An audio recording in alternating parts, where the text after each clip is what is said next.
The doors of the Grand Assembly Hall groaned as they parted, revealing the vast chamber bathed in the glow of 4 artificial suns suspended in the air.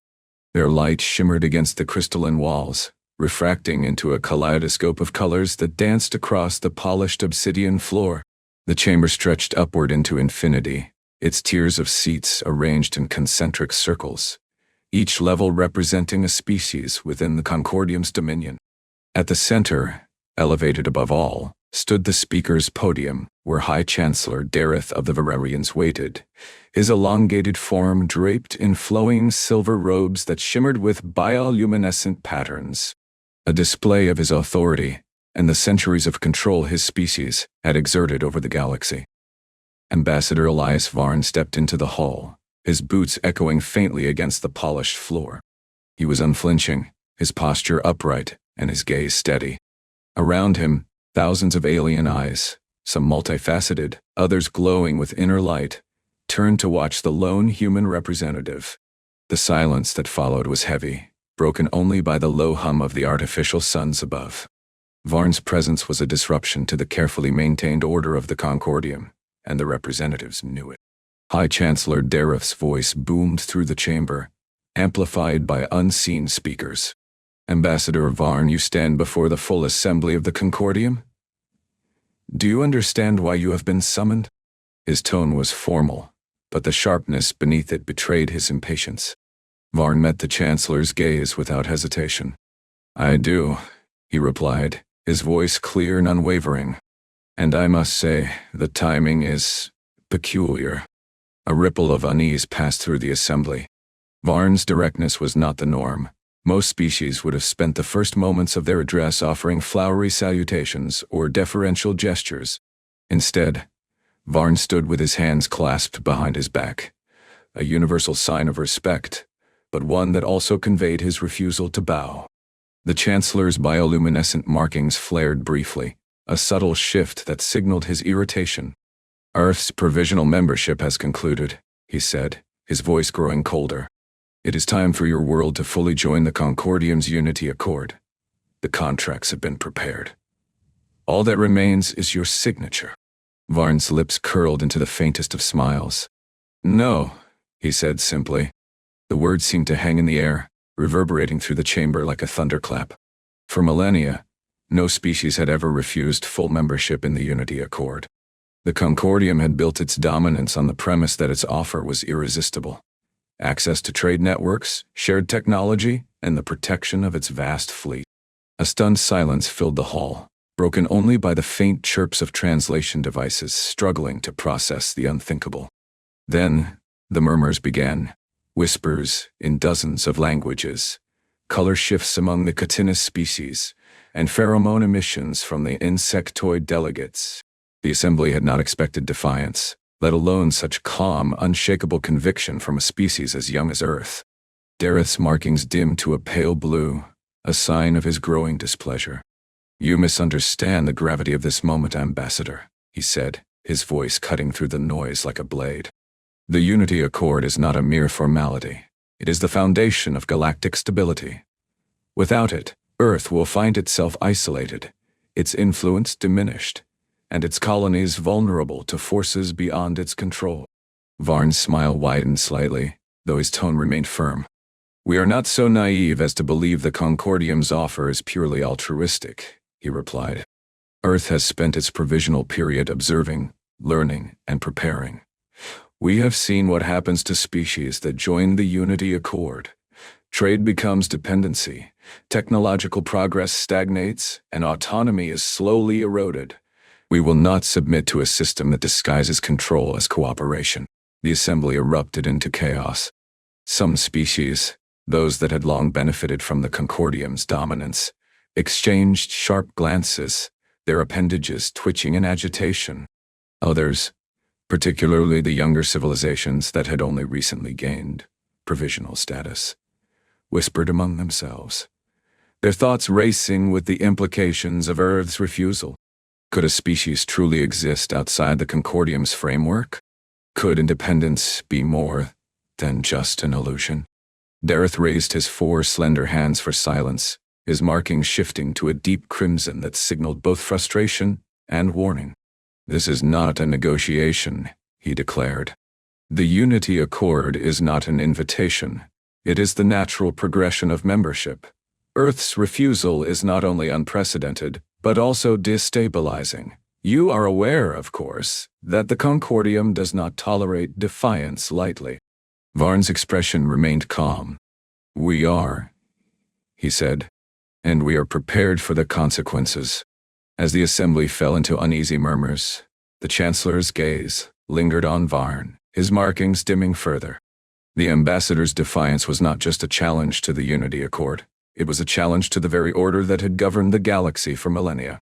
And as the murmurs grew into a cacophony of voices, the truth became undeniable. The Concordium's grip on the galaxy was no longer unshakable. The moment Ambassador Varn departed the Grand Assembly Hall, the Concordium's response was swift and decisive. Within hours, the galaxy's dominant alliance issued a formal ultimatum. Earth's refusal of the Unity Accord meant immediate restrictions on trade, the withdrawal of diplomatic protections, and the severance of all sanctioned hyperspace lanes. The message was clear. Earth would be cut off from the interstellar network unless it reconsidered its stance. But the Concordium had underestimated humanity's preparedness. Commander Klyros Jex stood at the helm of the Concordium's flagship, Solstice, his gaze fixed on the tactical display before him. His fleet, a formidable force of 85 warships, had emerged from hyperspace just beyond Earth's orbital perimeter. He expected chaos, a scramble from Earth's defensive forces, or at the very least, a desperate plea for negotiation. Instead, the screen revealed something entirely unexpected: thousands of satellites forming a complex interwoven web around the planet. Their energy signatures were fluctuating in synchronized patterns, and the defense platforms previously dismissed as rudimentary were no longer scattered. They were linking together, their power output rising exponentially. "Sir," his sensor officer reported, her voice tinged with unease, "we're detecting energy fields forming between the satellites. They're not just passive observers, they're preparing for engagement." Commander Klyros Jex clenched his jaw. The Concordium had deliberately withheld advanced defensive technology from Earth, ensuring that no species could rise too quickly in power. But humanity had not only developed beyond expectations, it had done so in secret, bypassing the Concordium's surveillance networks. "Open a channel to Earth's Defense Command," Jex ordered. The main screen flickered to life, revealing Admiral Stanley Ross, leader of Earth's newly unified fleet. His uniform was plain, his expression unreadable. "This is Commander Klyros Jex of the Concordium fleet," he declared, his voice carrying the weight of authority. "Your world has one solar cycle to reconsider its position and sign the Unity Accord. Otherwise, we will be forced to demonstrate the consequences of defiance." Admiral Stanley Ross did not blink. "Commander, you have entered restricted military space without authorization. You have 1 hour to withdraw beyond the orbit of Mars, or Earth's fleet will take defensive action." A stunned silence filled the bridge of the Solstice. "You can't be serious," Klyros Jex scoffed. "Your fleet is outnumbered. You know what happens to those who resist the Concordium." Stanley Ross's lips curled into a faint smile. "Perhaps you should look closer." The tactical display shifted, revealing a fleet far larger than expected. Hundreds of vessels, sleek and fast, emerged from hidden orbits, their energy signatures stabilizing into a unified formation. Earth's military, long underestimated, had spent its provisional years in quiet preparation. Now, it was ready. Klyros Jex's stomach tightened. The Concordium had believed Earth to be a rising but manageable power. But what he saw now was something else entirely. A force that had not only developed beyond expectations, but had done so in secrecy. The implications were staggering. "Commander," the sensor officer whispered, her voice trembling, "the defense platforms, they're forming a barrier. If we attempt to engage, we'll be facing a coordinated defense unlike anything we've encountered." Klyros Jex exhaled slowly. The Concordium had issued an ultimatum, expecting submission. Instead, they had walked into a confrontation they were not prepared for. And as the countdown began, he realized that Earth had not only refused the Unity Accord, it had ensured that no one would ever be forced into it again.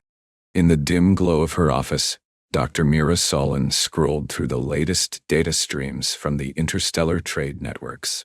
Holographic displays surrounded her, each one filled with intricate charts mapping the flow of resources and technology across the galaxy.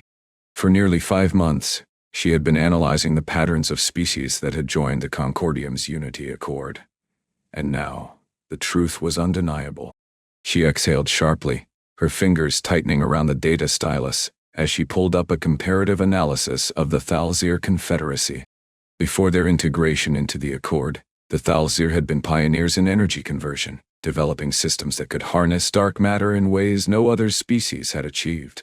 Their research had been accelerating at an exponential rate, but the moment they signed the Unity Accord, their technological progress slowed to a crawl. Funding was redirected to approved projects. Their independent research facilities were absorbed into Concordium oversight, and their breakthroughs were buried beneath layers of bureaucratic control. The same pattern repeated across species after species. The Orvani, once a formidable force in biogenetic engineering, had been forced to channel all their advancements through Concordium research hubs, effectively halting their independent progress. The Samanthans, known for their revolutionary propulsion systems, had been restricted to outdated models under the guise of safety regulations. Even the Varelians, the Concordium's founding race, had once been pioneers in hyperspace navigation, until their own discoveries were deemed too disruptive and quietly suppressed. A soft chime signaled the arrival of Director Halen, the head of Earth's Interstellar Affairs Bureau. He stepped inside, his gaze immediately drawn to the shifting displays. "Tell me you found something," he said, his voice edged with urgency. Mira nodded, gesturing to the latest chart. Every species that joins the Accord follows the same trajectory.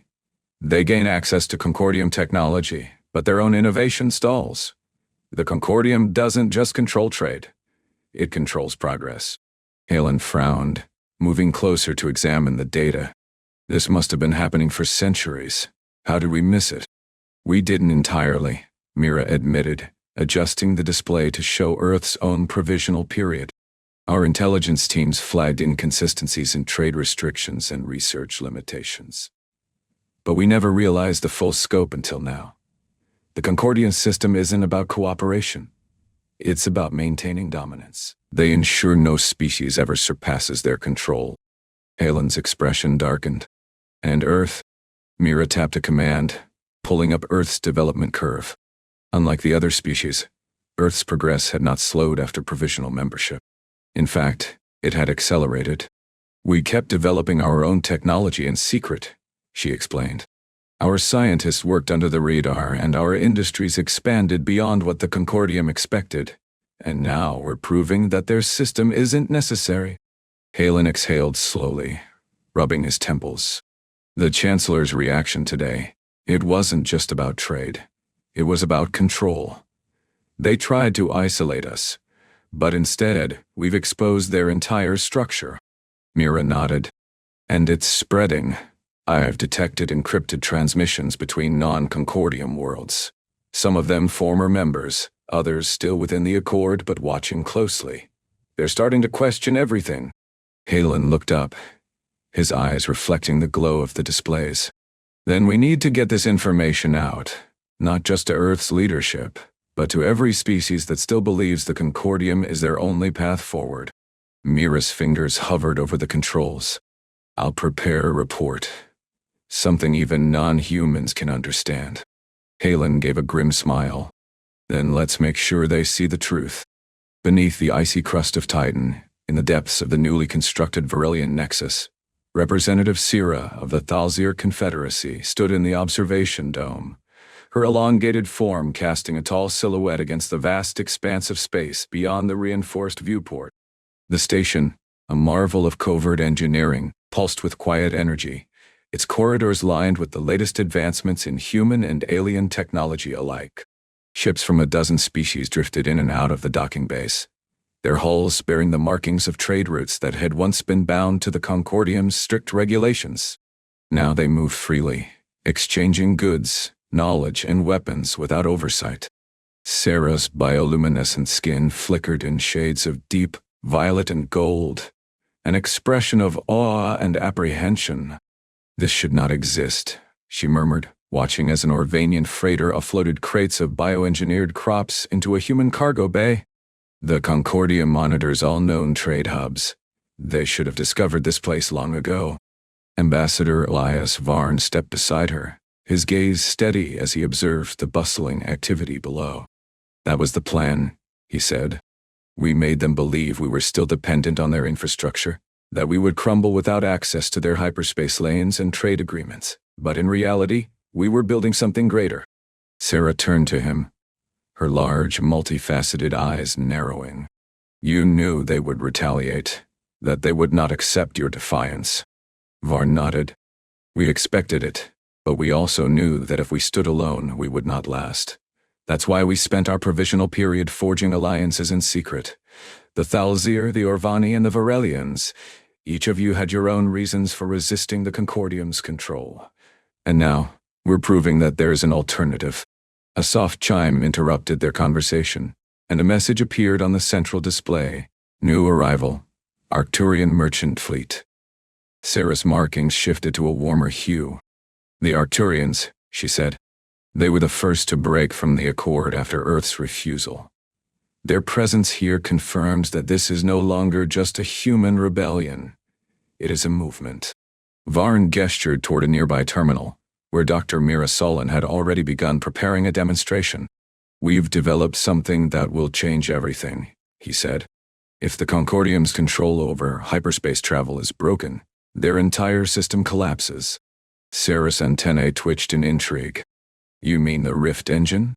Mira nodded, tapping a command that brought up a holographic projection. "Yes," she confirmed. "It allows ships to navigate hyperspace without relying on the Concordium's sanctioned lanes. And it's not just ours. We've shared the schematics with the Thalzir, the Orvani, and now the Arcturians. This is how we break their monopoly." Sarah studied the display, her markings shifting to a deep cerulean. "If word spreads, the Concordium will be forced to act." "They already have," Varn said, his voice calm. "But they won't find us as easy to control as they once believed." A new alert flashed across the display, incoming transmission from Earth Command. Mira tapped the accept command, and Admiral Stanley Ross's voice filled the room. "Ambassador, we've just received word from the Voyager. They've successfully completed another jump beyond the Concordium's monitored routes. The message is spreading." Varn exhaled slowly, a rare flicker of satisfaction crossing his face. "Then, the galaxy is beginning to see the truth." Sarah looked out at the growing fleet of independent vessels. "And we are no longer just a secret refuge," she said. "We are a beacon." Varn nodded. "The resistance is growing, and we will not stop until the galaxy is free." Captain Samantha Banks stood at the helm of the Etherian Voyager, her fingers poised over the controls as the ship hovered at the edge of Concordium-controlled space. The hyperspace lanes, once the only sanctioned routes for interstellar travel, pulsed with the familiar violet glow of Concordium energy fields. But the Voyager would not follow them. Instead, it carried a secret, humanity's greatest technological leap, the Rift engine. The bridge was silent, save for the steady hum of the ship's power core. Around her, the crew monitored their instruments with a mix of anticipation and apprehension. They had trained for this moment and tested the Rift engine in simulations, but this was the first real jump beyond the Concordium's tightly controlled routes. If it failed, they could be stranded in hyperspace indefinitely. If it succeeded, they would prove that no species had to rely on the Concordium's infrastructure ever again. "Final checks?" Samantha asked. "Energy matrix is stable," the navigator confirmed. "No fluctuations in the containment field. We're ready." Samantha exhaled, steadying herself. "Then let's show them the truth." She pressed the activation sequence, and the Rift engine roared to life. The ship's hull shimmered as the drive recalibrated its internal navigation, bypassing the preset hyperspace lanes and mapping its own trajectory through the chaotic energy of the Rift. The moment the jump initiated, the Voyager vanished from Concordium's sensors. Back on Earth, Director Halen and Admiral Stanley Ross watched the tactical display as the Voyager reappeared in an uncharted sector near the Thalzir trade routes. The moment it emerged, it transmitted a signal, a simple message that would ripple across the galaxy. The lanes are not the only way. Space belongs to all. Halen exhaled sharply, his eyes scanning the data feeds. They did it, he murmured. The Rift engine works. Stanley Ross gave a rare smile. And now, the Concordium knows it wasn't just a fluke. The Voyager wasn't alone for long. Within minutes, other ships began to respond. Merchant vessels from the Orvani, explorers from the Viralians, and even a lone Arcturian warship that had long been rumored to be sympathetic to Earth's cause. They had all been waiting for proof that the Concordium's control could be broken. Now, they had it. But the Concordium did not take kindly to challenges. Within hours, a fleet of warships was dispatched to intercept the Voyager. Commander Klyros Jex, still reeling from Earth's defiance, issued an immediate order. Track them. If they attempt another jump outside the sanctioned lanes, destroy them. The Concordium warships pursued the Voyager, but as soon as it initiated its next jump, they found themselves helpless. Without the Rift engine's independent navigation, they could not follow. The Voyager reappeared in a dozen different sectors, broadcasting its message each time. The Concordium's fleet, bound to the sanctioned routes, could only watch as the ship eluded them effortlessly. Back on Earth, the implications were clear. The Rift engine was more than a technological marvel. It was a weapon against control. And now, humanity was not just proving its independence. It was offering the same freedom to every species willing to take it. The chamber on Titan's surface, once a quiet diplomatic outpost, now teemed with representatives from more than 30 species, each gathered to witness a moment that could reshape the galaxy. Some stood on sturdy legs, others floated in anti-gravity fields, and a few projected themselves as holograms, their forms flickering with the static of long-distance transmission. The air was thick with tension, anticipation, and the quiet hum of translation devices ensuring every species could understand the words spoken here. At the center of the room, Director Halen stood before a large holographic display, his expression calm but resolute. The projection above him showed a network of independent worlds, each linked by trade routes, scientific collaboration, and mutual defense agreements. Unlike the Concordium's rigid hierarchy, this network was fluid, adaptable, and built on voluntary participation. We have spent 10 millennia under the Concordium's rule, Halen began, his voice carrying across the chamber. They told us we needed their oversight to survive, that without their unity accord, we would be lost in a galaxy of chaos. But Earth's defiance has proven otherwise. We have traded freely. We have explored hyperspace without their sanctioned lanes. We have developed technology without their approval. And in doing so, we have flourished. A murmur spread through the gathered representatives. Some exchanged wary glances, still bound by the Concordium's influence, while others, those who had already begun secret dealings with Earth, nodded in quiet agreement. Ambassador Elias Varn stepped forward, his presence commanding despite the absence of any formal insignia. This is not a new empire, he said, addressing the room directly.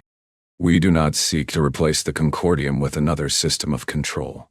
What we offer is a choice, a coalition of free worlds, bound not by force but by mutual respect and cooperation.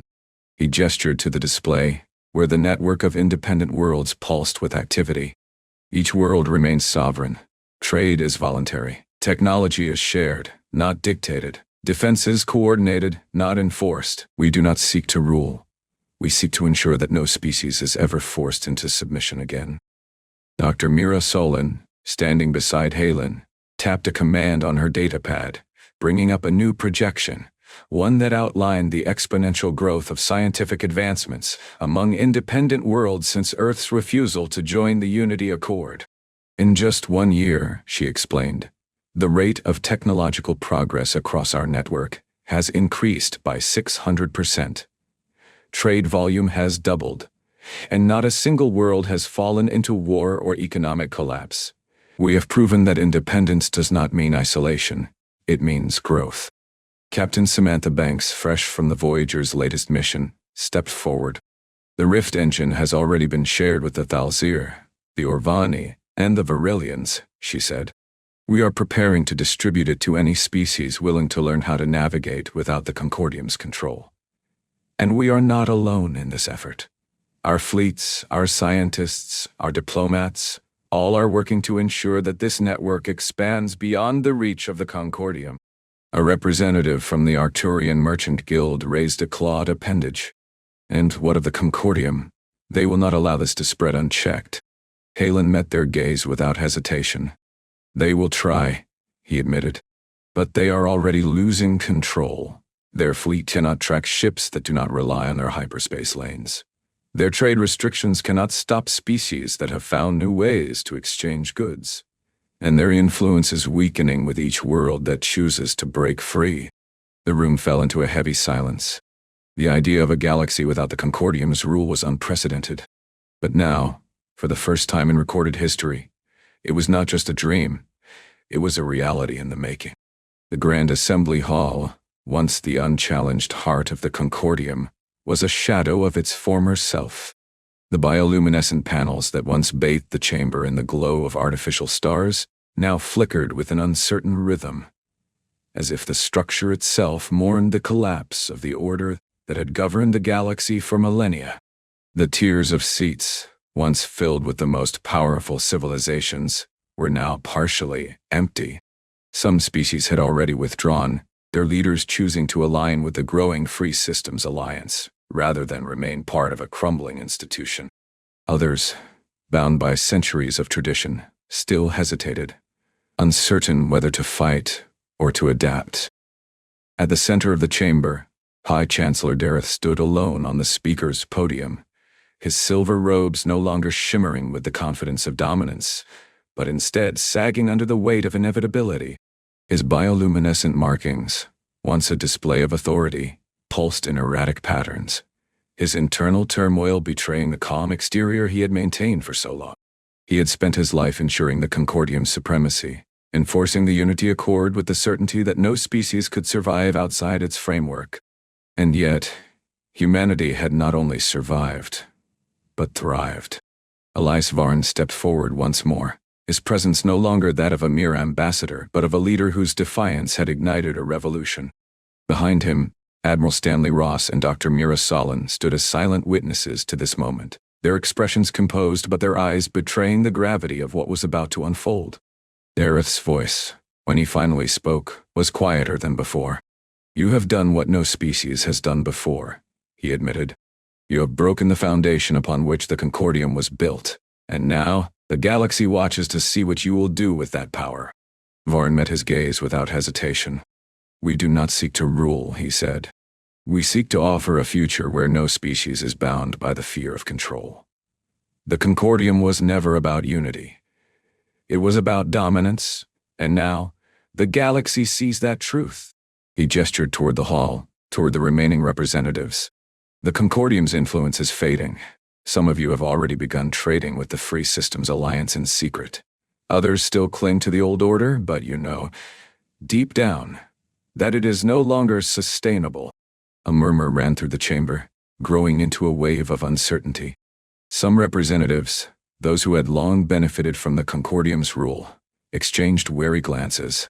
Others, particularly the younger civilizations that had only recently gained provisional status, whispered among themselves, their thoughts racing with the implications of what was unfolding.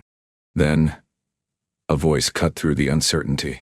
It belonged to Council Member Torex of the Orvani, a species once known for its rigid adherence to the Concordium's rule. "I have seen the trade routes outside the Accord," he said, his deep, resonant voice carrying across the hall.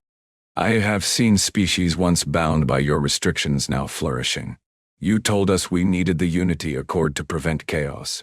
But where is the chaos, Dareth? Where is the war, the collapse?" He stepped forward, his amphibious form standing tall. "There is none. There is only freedom." Dareth's markings dimmed further. He had spent his life ensuring that no species would ever challenge the Concordium's rule. And now, even his own council was turning against him. Varn took a step closer. "We are not here to destroy the Concordium," he said. "We are here to offer something better, a new order, one built not on control, but on mutual respect and voluntary cooperation. He gestured to the datapad in his hand. This is our proposal, a coalition where species trade freely, develop independently, and support one another without subjugation. The Concordium can remain, but only as equals among us, not as rulers. Silence stretched across the chamber. Then, slowly, Council Member Sira of the Varelians stood, her elongated form casting a long shadow. I vote to accept, she declared. The Concordium was once a beacon of stability, but now, it is a relic. We must evolve, or we will be left behind. One by one, others followed. Some out of necessity, others out of conviction. And as the final signatures were added to the Free Systems Alliance Charter, the artificial stars above flickered once more, then dimmed, their light no longer needed. Outside, the real stars of the galaxy shone brighter than ever. Humanity had not only broken free from control, but had also offered the same to others. And for the first time in 10,000 years, the galaxy was no longer bound by the Concordium's rule. It was free, and it had chosen its own path.